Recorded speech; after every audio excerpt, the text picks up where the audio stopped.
Breaking news just moments ago, Facebook announced it is getting rid of fact checkers and also making major changes to what content is allowed. This is just the latest move as Facebook's parent company Meta and founder Mark Zuckerberg work to very publicly win favor with Donald Trump. Say it. Do you think he's directly responding to the threats that you have made to him in the past? With Probably. Yeah, probably. This is an urgent follow-up to a video we did earlier today about Donald Trump's very weird press conference at Mar-a-Lago.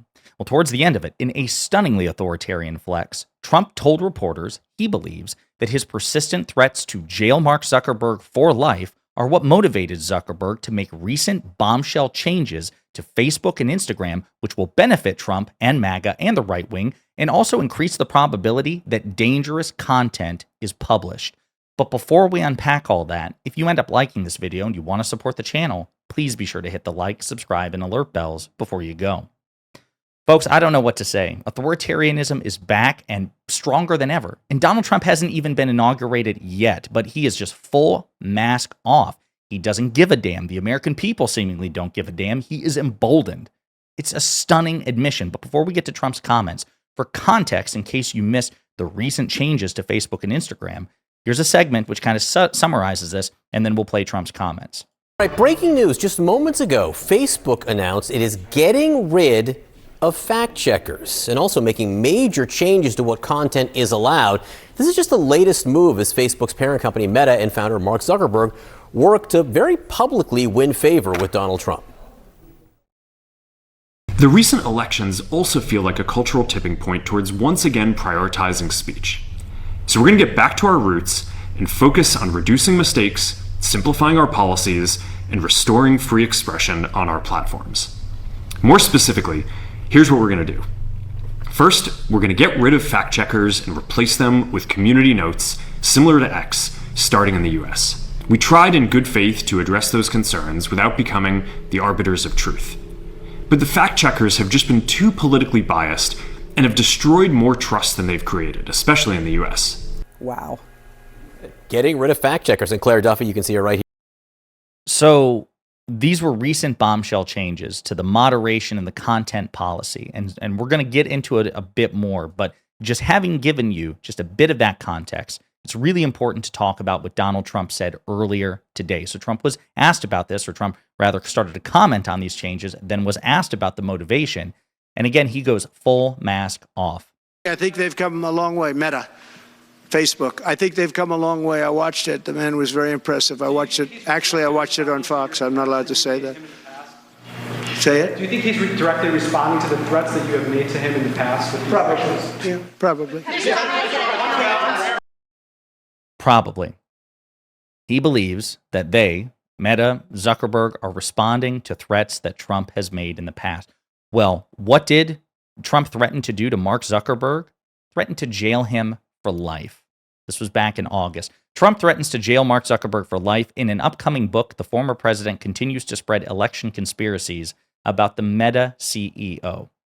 So you have the former president of the United States, who's about to become the incoming president of the United States, or rather is the incoming president of the United States, threatening to jail the heads of social media companies, and they are capitulating, they are bending the knee, they are making changes that will undoubtedly benefit Donald Trump and MAGA. And I'll also point out, because it just now occurred to me, that on top of all of this, Mark Zuckerberg donated $1 million to Donald Trump's inaugural fund after being threatened with life imprisonment. Stunning. So let's dive a bit deeper into what these changes include. Meta to get rid of fact checkers and recommend more political content. Zuckerberg says the company will dramatically reduce censorship across Facebook, Instagram, and Threads. Meta will get rid of fact checkers, dramatically reduce the amount of censorship, and recommend more political content on its platforms, including Facebook, Instagram, and Threads, Zuckerberg has announced. Zuckerberg vowed to prioritize free speech after the return of Donald Trump to the White House and said that, starting in the U.S., he would get rid of fact checkers and replace them with community notes similar to X. Zuckerberg said Meta's fact checkers have just been too politically biased and have destroyed more trust than they've created. Well, why? Because the fact checks are wrong, or because the fact checks skew more left than right? That might just be because the right has a fact problem. Could just be. He didn't actually elaborate. The tech firm's content moderation teams will be removed from California to Texas, where there is less concern about the bias of our team. So think about that. California, the biggest state in the country, basically fourth or fifth in terms of GDP. Well, it's seen as too liberal, so we got to take the content moderation out of California and move it to red Texas under the control of a Republican governor, Greg Abbott. Apparently, if I remember correctly, I know Joe Rogan has gone to Texas, and I believe Tesla or SpaceX or both have relocated to Texas as well. So it seems to be a bastion of right-leaning figures. So you're going to take it from a blue state to a red state to reduce the perception of political bias. Why not North Carolina, where I live, a purple state? Wisconsin, a purple state. Interesting. You're moving from a blue state to a red state to be seen as less biased. Perhaps it's you just don't want to be seen as having a particular bias.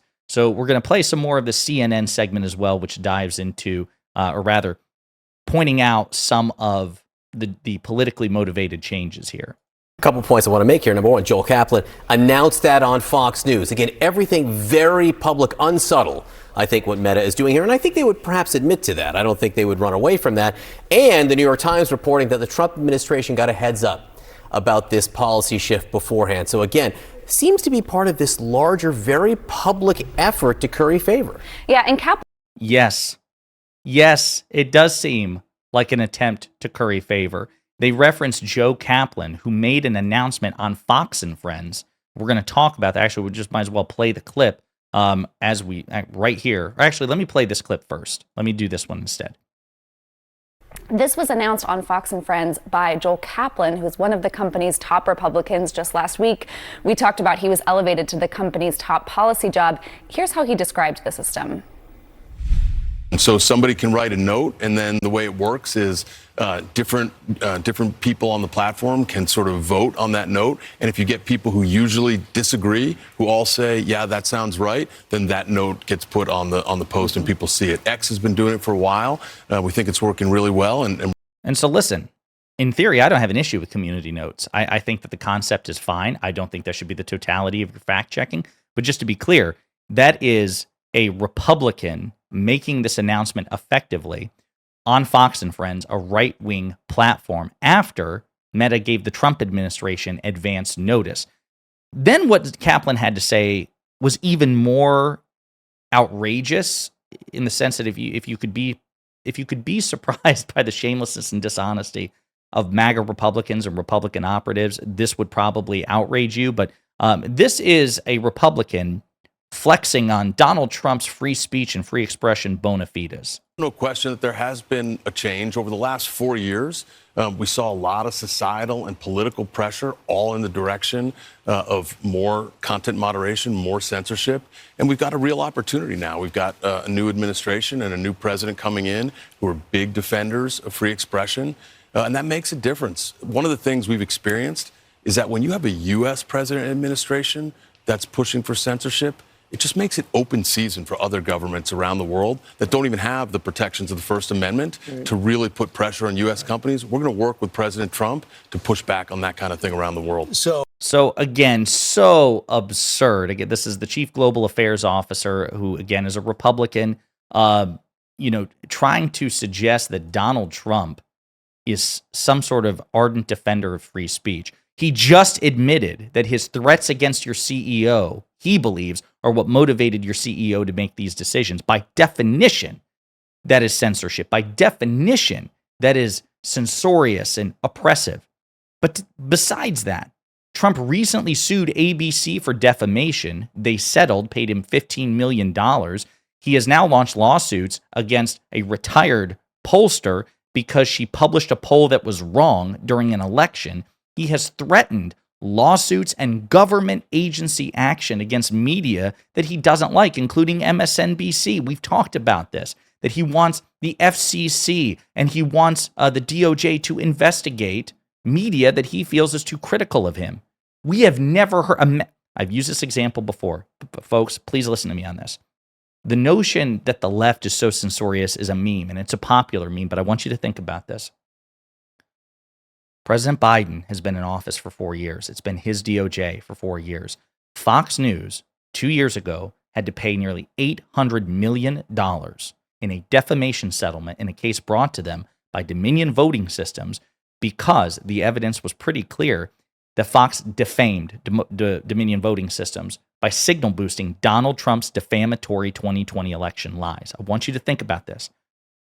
If the left and the Democrats were truly censorious, given how powerful and influential and formidable Fox has been to the Democratic Party, why wouldn't President Biden have used this as a predicate to order his DOJ to investigate or pursue Fox News? Think about it. Biden could have said, hey, listen, normally I wouldn't go after the media, but Fox, you just basically paid a nearly $1 billion loyalty tithe to Donald Trump, knowingly lying about the 2020 election, which is a real threat to democracy. And it's not like you just got the facts wrong. Like, you lied about something so fundamental that we have never seen before, not from MSNBC, not from CNN. And so, given the stakes and given the fact that you are so blatantly and dangerously lying about elections, we really need the DOJ or the FCC to really, I know you had this case against Dominion, but now the government has to step in. But that didn't happen.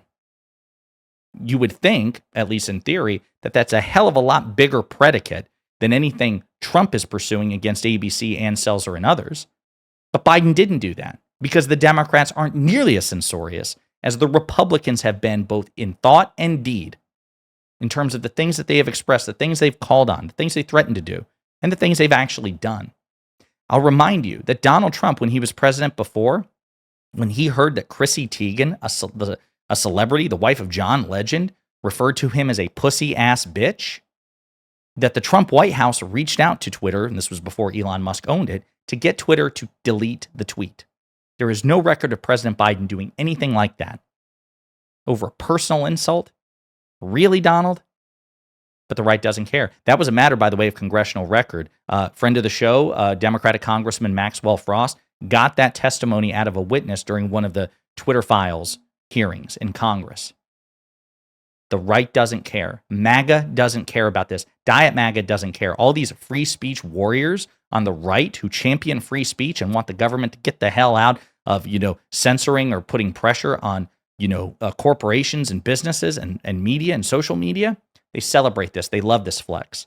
Because the truth is, there is no such thing as a free speech absolutist. There's just none. Elon Musk promised that he was, but he consistently betrayed that principle time and time again. The truth is, we all put a little asterisk next to free speech. But the Republicans and MAGA are more openly, notoriously, hypocritically censorious than any political movement we have seen in modern history. There is just no counterpart on the left in the Democratic Party, just none. I gave you a perfect example. Biden, at least by Trump logic, had the ultimate predicate, the ultimate opportunity to tee up a Biden administration pursuit of Fox News, and that didn't happen. Donald Trump, on the other hand, pounces. He's flexing. He's openly authoritarian about it. And these free speech warriors who have nominally allied with Trump, I'm not a big Trump guy. Dave Smith, libertarian comedian, these principled libertarians, these principled conservatives saying that they really just want free speech. They're not going to say a goddamn thing about this, not in any meaningful sense, because really what they want is censorship of a different sort. That's it. Openly authoritarian, he's just admitting it, and there doesn't seem to be a damn thing anybody can do about it. So that's where we are, and remember, he isn't even president yet. In the meantime, let me know what you think in the comments.